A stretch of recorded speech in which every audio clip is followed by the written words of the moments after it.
to be quite honest, it starts with me. You know, I got to make sure the standard's higher than what it is right now because I haven't done a good enough job, and there's certainly things that I got to improve on. And so I look in the mirror, the players look in the mirror. We didn't expect to be an 0-4 team, but that's what we are right now. Who they? Who they all day? Who they? Who they all day? Well, let's see. It was a Monday night game against the Steelers. What could go wrong? Did it bring up any bad memories for you? A lifetime of bad memories, Tanya? It was just bad. I mean, if you're a Bengals fan, this was... Okay, you all know that I am a big Bengals fan, right? The biggest I know. And I was throwing things in the newsroom. I was upset. I was screaming. I was like, that's it. That's it. You broke me. I'm done. How many times have you already done that in your life, though? No. You've never done that before? Not like that. Not during the 90s? Okay, like, you got to remember, I was young and not paying that close attention. All right, let me just say hello, everyone. Hi, I'm Tanya O'Rourke. I'm really a news anchor, but for the purposes of this podcast, I'm just a big fan. This is the Flying Pigskin podcast, and I'm joined today by really three fabulous gentlemen. I'll start. We'll go in ascending order. Keenan Singleton. Wait a second, ascending as far as what? Because I'm probably the tallest. Well, ascending. Okay, I got you. People. Departure, arrival. Keenan Singleton, That's why you're first, bro. That's right. He's our sports guy here at WCPO, of course. That voice you heard and the bars that's actually, there he is, Scott Kaiser. Hi, Scott. Hello, all. He just Skypes in now. And by special request now, you know, I don't know how to even introduce this guy on a day like today. This guy gives me more crud about being a Bengals fan than virtually anyone else because he played for the Steelers. Merril Hoge, of course, a running back for the Steelers for, 8 years or something. Author, with Your Call Football, former analyst for ESPN. So he's joining us on the phone as well. Merril, is this like the greatest day for you? Tanya, actually, it's not that great of a day. I mean, especially because I know how passionate you are. And here's what I do respect about you is that you haven't bailed on them. I know you think you want to bail, and I know you think this is the last game, but I do respect the fans that stay committed and are loyal. You know, that's what makes fans so great. So they need to be hang committed. in there. There's a brighter future ahead. You know, they're going through some growing pains right now. We'll get into it a little bit, but I understand your pain, but I love your passion. Okay, because in this conversation, I want you, because you are a Steelers dyed-in-the-wool guy, I want you to tell Bengals fans, all of us listening, talking, why we should have hope. Because I think I need a pep talk after last night. I really do. I love this team. I think Coach Taylor's a very nice man. We're grateful he came on here with us on our first show of the season. Good guy. Good guy. He doesn't have a lot of toys to play with on this team, I think. But, okay, guys, let's just start. Keenan, go for it. Give it to me. How bad? I mean, does that just redefine bad? No, because I was young, too, but I remember the Bengals in the 90s. This was Siberia when it came to the NFL. This was a vast, barren outpost that people weren't paying attention to. And unfortunately for Zach Taylor in year one, it's kind of feeling that way. Like we're going back to the Mike Shula days. And that's the second Dave Shula? Dave Shula, sorry. Yeah, I feel like I keep hearing Dave Shula over and over now from people. There's parallels to it, I think, if you really look at it. But if you really can't concentrate too much on last night's game, I think. What? I think if you didn't see this coming from the preseason, from the offseason, this has been long down the tracks.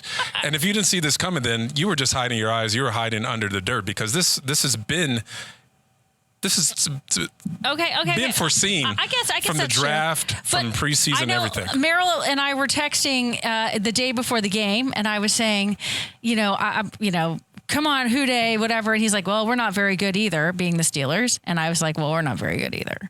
So, but then again, Merril, they found the Steelers, your Steelers, stinky as they are, found a way to pull off looking like, the greatest team on a football field yesterday against the Bengals. Well, I think, when I was going back and forth with you about, the Steelers aren't very good right now, which they're not. And the Bengals aren't very good right now, which they're not. But the area that can be corrected the quickest, the Steelers have the better shot of doing that than the Bengals did. And really, it just started with their offensive line. you guys got inexperience. You got guys that are backups to the starters. When you have that type of mixture, more than likely you're not going to have drastic corrections from one week to the next. Mm-hmm. Whereas the Steelers have really 5 guys that have worked together for a long time. They just have not played very well. They have played better at times. They clearly can play better at times. Can they change that in a matter of a week? Absolutely. Now, when you looked at this game, it was really funny. The one area that the Cincinnati defense has struggled all year on, like everybody runs on the perimeter on them. The Bills destroyed them in the perimeter. I mean, they've had a problem all year with it. And the NFL is about as vicious a league as there is, because as soon as you find a weakness, as soon as you find where they don't handle something very well, you're just going to see it until you stop it. Well, the Steelers' misdirection running game that they did, this is why I like watching tape. When you watch them on tape, you can't tell this watching a game. You can't tell by highlights. But it completely neutralized the front 7 of the Cincinnati Bengals. I mean, defenses want to go downhill and attack, especially in the running game. Well, they started getting killed on the perimeter so much, all 7 of them, like at the snap of the ball, they just kind of stood there because they were so used to running laterally. Yeah. And then the second half, the Steelers, then they went downhill at them. So it's almost kind of, I call it a rope-a-dope in boxing, is they kind of got them on the ring and the ropes, plays them a little bit, and then they took shots at him, in the later rounds in the second half. But going back to the biggest problem, the offensive line has such problems, and you got inexperience in there. You don't have any continuity. You got guys that are eventually going to be starters, which I'm trying to get to the hope part. You got A.J. Green, who's one of the best wide receivers in all of football on the sideline. You just got a lot of players that are eventually going to come back, are going to eventually be a part of the building process, that are not part of this process right now. That will make a big difference. Kaiser, I know you're dying to get in here. You've been so patient and quiet, which is really unlike you. Go for it. No, I mean, it's just one of those things where, again, I keep going back to the bleak 49ers years, where it's like, there's only so much you can do with the personnel you have. And I mean, to Keenan's point earlier about, the times and the fandom, it's like we knew this was coming. We talked about it before the season started. There's going to be highs. There's going to be a lot of lows. And sometimes you're just going to get punched in the mouth. I didn't see this coming just from the standpoint that they had. I mean, maybe I was just overly optimistic for, you and everybody else, that they had played better on the road. So the fact that they just got completely dominated was odd. And I watched the Steelers, against the Niners the week before, and they looked fine, but it was obvious who the better team was. And, Merril said that they were able to correct things. Yeah, sure. But to me, the Steelers didn't do anything overly special. I mean, they didn't ask Rudolph to go down the field. He hit the one where, there was a blown coverage, but it was dink and dunk and run the ball. They're out here doing wildcat. It was just basic stuff. And when you look at it from the Bengals perspective, it's a personnel issue. They don't have the linebackers. The secondary was making all the tackles again. And when you're asking, guys that just aren't capable of doing certain jobs to do them, that's what's going to happen some days. All right. And, they could look completely different next week, but it is what the personnel is at this point. But let me ask all of you guys this question. Is any of this coaching? Because, Coach Taylor is new, and so we're going to question what he's doing. We're going to question what his coaches on his staff are doing. And Merril, you talked about a rope-a-dope mentality. They game planned for this team properly. Well, let me give you this. You get what I'm saying? I use this. Yep, I do, Tanya, and that's what most people do to coaching, is just coaching. I'm going to say something I've been saying for some 30 years of playing and studying this league. A coach has all the power, but no control once players step inside the white lines of a football field. Now, why I say that, the big touchdown that you guys gave up. Okay, the coaches have taught how you play that coverage. They can't help that the Bengals busted that coverage. Is this part, do you have a dominant force on defense? Is there one guy that everybody has to worry about? No, you don't have a difference maker. That being said, that's not your biggest problem. It's not the personnel. When you watch them in their defensive schemes and their fronts and their coverages, because it's new learning to them, you can tell oftentimes they don't get where they need to be. So is that because they don't understand, because of this new learning? Okay, and is that because Coach Taylor's new system? Some of their biggest problem. Is that because I'm sorry, Merril. Is that so? You're talking about the systems that the coaches are bringing in are so different that they're just not up on them yet? Well, Tanya, it's actually part of the learning curve. Sometimes, and this is why new learning to me is very mysterious. You can see some teams that come in, they get new learning. Well, that's part of it. When Bill Cowher came in and Chuck Noll left, we had new systems across the board. And in our preseason, we were horrendous. We were 0-4. I don't even know if we scored a touchdown. I know that we were really a train wreck getting ready for the season. Now, we end up having the best record in football, and we have home field advantage throughout the playoffs. We win 11 games, and we become a force throughout the season. One, because our system, we finally started. The system fit our personnel, which the previous year it wasn't quite like that. And then there's teams that take forever to understand the scheme that's being implemented. And sometimes coaches are not immune to mistakes. You talked about, you got a few guys on this staff. Coach Duffner. Coach Duffner is one of the greatest minds in all of football, and he's one of your defensive assistants. Coaches make mistakes too, and they're constantly reevaluating the personnel and their scheme to help allow them to be in the most comfortable position to play. And if coaches aren't doing that, then it is on coaching. If you're asking your players to do things they cannot do, that's bad coaching. And I'm not saying that's happening. What I'm saying is, because this is so early, you're trying to mold a system to fit your personnel too. And oftentimes that takes a little while to understand what they do well. But that busted coverage that you had in the game last night, I can't. That's elementary football. You have to identify those things. I don't care what scheme you're in. When you're switching route combinations like that based on the formation that existed, well, I don't care where you play. If you don't execute that right, if you have one guy who's going to cover the guy, one guy's going to back off, and we're going to switch it, and you don't communicate that, well, there's nothing else I can do about you making mental errors out there. That's why I say when you look at the mistakes, they actually, in the game they talked like Rudolph didn't throw the football down the field, Mason didn't throw the football. In the second half, they must have had 4 or 5 different play calls down the field that, quite honestly, Mason just didn't throw.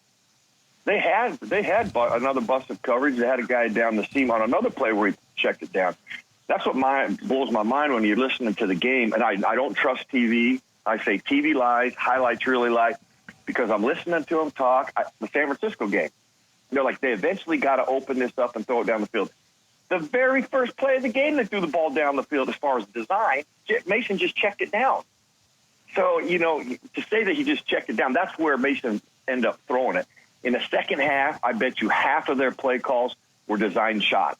Mason just didn't make them, other than the one where the Bengals busted the coverage. Is this a Steelers podcast or a Bengals podcast? Hey! I'm just messing with you, bro. I'm just messing with you. But you guys have brought up 2 really good points. You brought up the talent and the lack of talent on this defensive side of the ball, and then you brought up the coaching. But it's such low-hanging fruit to always blame the Browns. But I really do think, when you're looking at the way this team started, the Brown family. Yeah, I'm sorry. We can't blame Cleveland for everything. Right. When you look at what is going on with this team as far as the deficiencies on the defensive end, this was the defense that was the worst defense in the NFL last year when it comes to yardage. And yardage, you can say yardage, points, blah, blah, blah, blah, blah. But by any metric, this was one of the worst defenses in the league last year. What did they do to improve the defense? They brought in a new defensive coordinator. They drafted a linebacker in the 3rd round, but that's pretty much the extent of what they've done to improve this defense. Now, there were some injuries last year. Yeah, everyone has injuries. But during the offseason, they looked at this defense that, again, was the worst in the league and said, this is good enough. Good enough. We'll bring in coaches. They will coach these guys up, and we'll be good. And that clearly wasn't the solution. So, to bring it back to the Brown family, at some point, you have to continue to look at them and say, hey, this is the way the NFL is played these days. You have to bring in talent year in, year out, not just from the draft. Almost make it a Kroger analogy. Tanya, you're a great cook. You don't just shop at Kroger, do you? You go to Whole Foods sometimes. You go to Jungle Gyms. The Bengals only shop at Kroger, meaning the draft. They don't shop anywhere else. They don't shop in free agency. That's the only place they're getting their groceries. And until they open up their sphere of grocery shopping, for lack of a better term, they're not going to go in anywhere, especially this year. Look, we got to talk about a couple of statistics here, and they're just disturbing as a fan of the Bengals. Disturbing. Andy Dalton was sacked 8 times. That's a career high for him, by the way. How many more games, number one, do you think he's going to last when he's on his butt that much? He lost 69 yards. Lost. That is more yardage than Mixon gained rushing. So let's just, if you look at that from a 10,000 foot level, you go, that's just horrible. When you look at it from, just individually, like, okay, obviously we've got a line problem. That is so obvious and apparent to me. I don't have to be smart. I'm not football smart. I watch a game and I go, oh, that was terrible or that was good. I don't know why. But I can tell you that the offensive line we know is bad. But my God, what are we doing to address that? How can anyone address it? How do we get better? Because I think what we're talking about right now, folks, is that based on what Merril is saying, based on what Kaiser's saying, based on what you're saying, Keenan, is that the Bengals are not going to be good. But if they get better every week, if they inch toward something better, if they start, gaining ground in various categories, then we're going to look at this as, hey, it was a tough season, but we got there. Merril, you talked about that you didn't understand the systems when you first got new systems, but by the end of the season, you guys were amazing. You're an amazing team with an amazing record. That's not going to be the Bengals, I don't think, this year. So what can we do? Are the metrics even going to be there for us to be able to look back and go, well, we learned something? I think you watch a lot of college football this year to see who's coming up, but I want to let Kaiser get in the middle here. I mean, again, it's 4 games. There's one quarter of the season in the books. Don't give me 4 games. Seriously.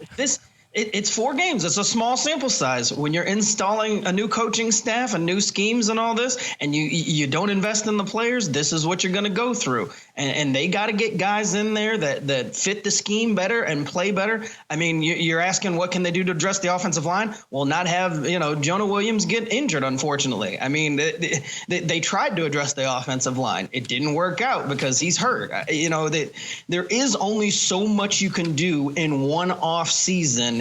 No matter what, patience. It's not as if you can overhaul the entire roster. So yeah, I mean, you just have to be patient in some of these situations. Sometimes when these coaching staffs come in, I told you, it's just that things aren't going to work for that first year, and you almost have to throw it out and just look at who they're bringing in and how things are morale wise.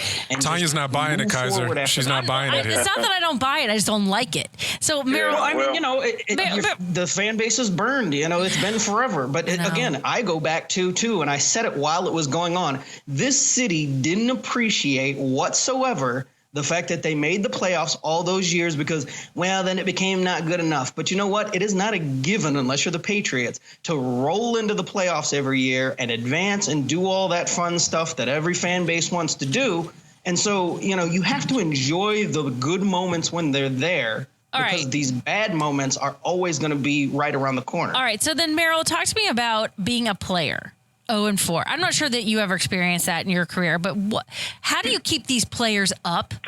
And because now you're facing another winless team in the Cardinals this weekend. Right. They tied, so I guess they're still winless.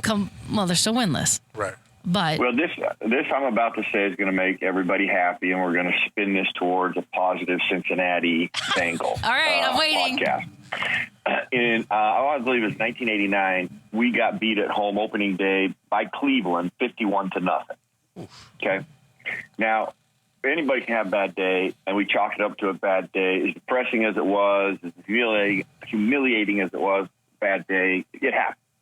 We rally. We're not going to let that happen again. We're going to Cincinnati. We're going to redeem ourselves. We get beat 41-10 in Cincinnati. Improvement. So now we have been beat 92-10. We're 0-2. We're the laughing stock of the National Football League. They took our score. They took our record. And everybody on the planet was talking about how we're the worst team in football. We have no shot of making the playoffs. Our season's over, blah, blah, blah. Okay. Well, actually, we do make the playoffs, and we're one step away from the AFC Championship game. And had we had a better slot wide receiver, we're probably in the Super Bowl. Okay, that being said, from how players handle this, I mean, there is a personal responsibility. I use this term all the time, and I don't know what exists in the locker room, but this is where when you're drafting, you guys talking about not just you need talent, you need people who are mentally tough and love the game and are passionate about the game. You got two ways to approach things. If you start hearing people talking about pointing fingers and casting blame and making excuses, well, that's a quitter's approach. That's a loser's approach. And if you're hearing that in the locker room, you're going to have big trouble. Now, but if you do hear this, and I think this starts from a leadership aspect, from the coaching aspect, all winners, all successful people in these situations do one thing first. It's the most important thing to do, not just in sports, but in life. You must self-evaluate. If you self-evaluate and you look at yourself, what do I got to do to get better? How can I get better? Then you create a plan, and then you take action in that plan. You're going to start to get better, and you're going to start to change the course of the season. And it's funny. I'm watching the tape of the game right now. Andy Dalton's first touchdown. Interception. You know what's probably most disturbing about that play right there? There are so many things, but let's just go ahead. Well, I know, but everybody sees the interception, right? And you're like, what was Andy doing? All right.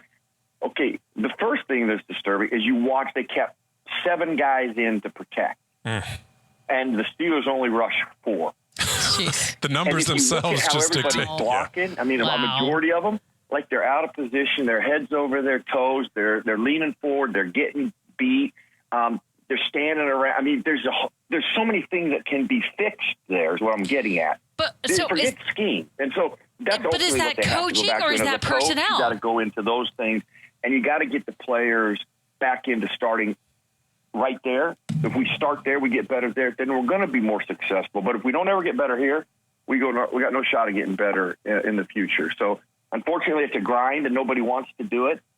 But the real winners will do it, and that. I'm going to tell you this. This is a really great year for one thing. Take a picture of the roster or keep the roster list and see who's around in 5 years from now. I hope hardly anyone. So let me just ask. You want to fire everybody. I do. Well, no, I don't. I really don't, because I like a lot of the players. Well, the people that you need to fire are the people that you can't fire. Maybe that's true. I think that might be true.